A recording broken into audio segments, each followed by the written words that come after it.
Everyone Needs a Little Hero. Chapter 19. Movie Night. Hero had never been so excited to go and see Ray, or any of his friends for that matter, in all of his life. Not only was this his first sleepover, but it was also his first movie night. As a borrower, it was nearly impossible to watch a movie from front to finish, let alone on a massive screen all to yourself. Sure, he felt like he was intruding just a little, but this was Ray and his family, and they always made him feel welcome, even after when he found out about their big family secret. The borrower teen let his parents know he was going over to see a friend, though he didn't specify who because he didn't want his parents to ask questions or say no, and threw his bag over his shoulder, sprinting the whole way to Ray's home. Gloves on, he slid down the secure line as quickly as he could and landed hard on the surface. Though his legs ached, he didn't stop and stepped onto the counter through the electrical cover. The instant he stepped out, he smelled copious amounts of butter and heard the sound of popping and cracking. He glanced to his left and saw a bowl 100 times his size. He also saw cans which he knew were filled with some weird fizzy drink called soda, and another dish of sweets. For a brief moment, he felt a spike of worry. Was Ashlyn alone? Was this for her and her friends? A thunderous few footsteps caught his attention, and panic seized him. Should he run? Should he stay put? Hide? The footsteps were upon him, as was the sense of relief when he saw that the thunderous steps belonged to none other than Ashlyn, the borrower family's human companion. It took every bit of 2 seconds for Ashlyn to spot the bright, green-eyed boy standing on the counter, as well as the ajar electrical cover. He smiled broadly and took a few bold steps forward. "Hello again, Ashlyn. How are you?" he asked. Ashlyn's eyes quickly glanced at the trim along the ceiling before looking back at Hero, a smile on her face. "Hey, Hero," she said cheerfully, though there was a hint of something he couldn't quite place. "I'm glad you came tonight. I think you're going to have a great time. We were hoping to surprise you, but I suppose I can run interference for a moment." Hero, confused, turned his head like a puppy would and asked, "What do you mean, interference? And you said surprise? Was this supposed to be a surprise?" Hero gestured to the bowls and cans on the counter beside him. When Ashlyn gave a nod, Hero felt a surge of gratitude and overwhelming joy. "You did all of this for me?" he asked gleefully. His eyes wide, he surveyed the scene once again and saw the banquet around him. "Thank you so much." Ashlyn smiled and pulled over a chair so she could sit at near eye level with the young teenage boy. "Of course," she said. "It's our pleasure. It's something nice for all of you, actually. It'll be a nice distraction after some recent events." "Yeah, Ray told me about what happened," said Hero, eyes darkening with the thought of such a horrible ambush that Ray and his family had to endure. He shuddered and looked back into Ashlyn's blue-gray eyes. "But it's okay now. Besides, they have you to help them. It's really nice that you have each other. I wish more of us had friends like you." At this statement, Ashlyn seemed to retract ever so slightly. She sat back in the chair, and her smile wasn't as broad or warm as it was moments before. Her eyes turned contemplative, as though she were trying to find the right words to say. "Hero," said Ashlyn softly, "I know it's nice to have friends, and I know not all humans are bad like the stories you heard about growing up. But you do still have to be careful what you wish for. Ray and I talked about your helping session with Sam, and how Ray accidentally got caught in the glue. Sam is a good kid and wouldn't hurt anyone on purpose. But he is still a lot bigger than you. Even talking to good people, you can't be careless. I know. Ray and I talked about it too. And I think we're on the same page now, stated Hero. Yes, but it's more than that, said Ashlyn.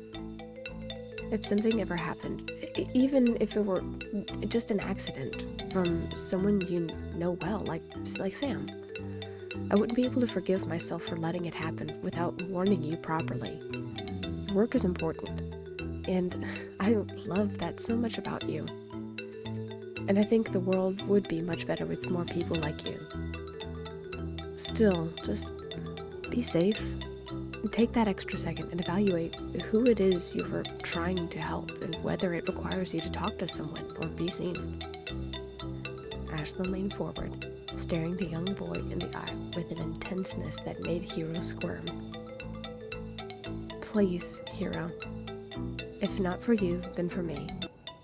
Be my hero and keep yourself safe when you go out, okay? Hero bit his lip. The concern in her voice reminded him of how his mother talked to him about going out borrowing for the first time. She was jittery and bustling about as though he were taking his first steps outside of their home. At the same time, it was said from a position of deep love and care. He was glad that Ashlyn acknowledged how important his work was, but it made him swell with pride that she thought there should be more people like him. He wanted to keep talking to other humans and learn about their lives, but he didn't want to let Ashlyn down either. Okay, he said, fixing his bright green eyes onto her again. I promise I'll keep myself safe. The warmth in Ashlyn's smile returned and, to his delight, Ashlyn reached up and brushed Hero's shoulder with the tip of her finger. He felt his cheeks burn and blush, but he could only hope Ashlyn didn't notice. Thank you, said Ashlyn earnestly. Ashlyn, we've got it all set up, called a small voice from down below. It was unmistakably Ray's voice, and he sounded enthusiastic and elated. Whatever was set up must have been quite the sight. Have you seen Hero? Is that who you're talking to? Ashlyn smiled and glanced over her shoulder at Ray, who was walking over from the couch area to the kitchen. Yes, he just got here. He saw our snack hoard, so I'm sorry for that, stated Ashlyn. Turning back to Hero, she turned her hand so the palm was up. Hero's heart leapt into his throat. Was she about to do what he thought she was going to do? Run a hand down? Absolutely. Thank you so much, cheered Hero, and, without hesitation, stepped onto Ashlyn's hand and crouched carefully so he would be stable. Ashlyn's hand moved smoothly and swiftly from the counter onto the ground in front of Ray. Hey, glad you can make it, grinned the borrower teen as he waved to Hero. Come on, we just finished up the area. I think you're going to dig this. Ray led the way forward across the living room floor to the couch. The two of them climbed up the cloth sofa via the secure lines attached by safety pins, and, when they reached the top, Hero was absolutely speechless. Part of the couch had been turned into a massive tent-like structure, blankets folded and piled on the inside, with a massive circus tent-like dome on top. There were lights all on the inside that were even smaller than the Christmas lights in Hero's home. Inside, there were empty lids and caps, which Hero assumed were ready to be filled with treats and snacks. There were also some handheld games, like a small vase with a bead to maneuver on the inside, cards that were only an inch long, and a strange domed game with yellow and green hippos inside, and even two small tubes labeled logs and tinker toys. So, what do you think? Asked Ray, as he stepped into the tent and sat down on a bundle of blankets by the entrance. Speechless, Hero could only follow and sit beside his friend. "It's perfect," he uttered, jaw still slack in awe. "It's like a toy tent made just for borrowers." "Yeah, that's the point," grinned Ray. "And watch this." Ray pushed himself up and went over to a set of ropes near the entrance. As he pulled on one, the ropes slackened, and the front of the tent began to close, leaving the inside illuminated, but also closed off from the outside. "We can do this when it gets later so we don't wake anyone up." "Knock, knock," called a voice from just outside. The accompanying coo told both Hero and Ray that it was Soren and Maisie just outside. Ray raised the tent entrance, and the remaining 3 borrowers, Soren, Maisie, and Dorian, stepped inside. "Permission to come aboard?" "Permission granted," grinned Ray as he went back and sat down. Soren smiled at Hero as he set down his daughter, who instantly toddled over to the toys and began tapping at them with her chubby fingers. "Hello, Hero," said Soren. "How are you this evening?" "Fantastic. Thanks for having me over," thanked Hero. "This is all so amazing." "Ray's construction with some assistance from Ashlyn. We have quite the inventor in the family," complimented Soren as he stepped over and ruffled his brother's hair. Ray squirmed away playfully and tapped his brother on the leg, which made him smile and accompany Maisie by the toys. "I hope you're ready for our movie night. We have a double feature. The first is with Maisie, but then we get to pick after everyone else goes to bed," said Ray eagerly. Dorian gave him a quick glance. "I'm guessing I don't get a say?" he asked. "Nope, not at all," teased Ray. "By the way, how has your project gone? Get it finished yet?" "Not quite," muttered Dorian, looking away embarrassed. "I'll get it finished eventually. I just haven't published it yet." Published what?" asked Hero. But his question went unanswered. Ashlyn came into view with a tray of goodies as far as the eye could see.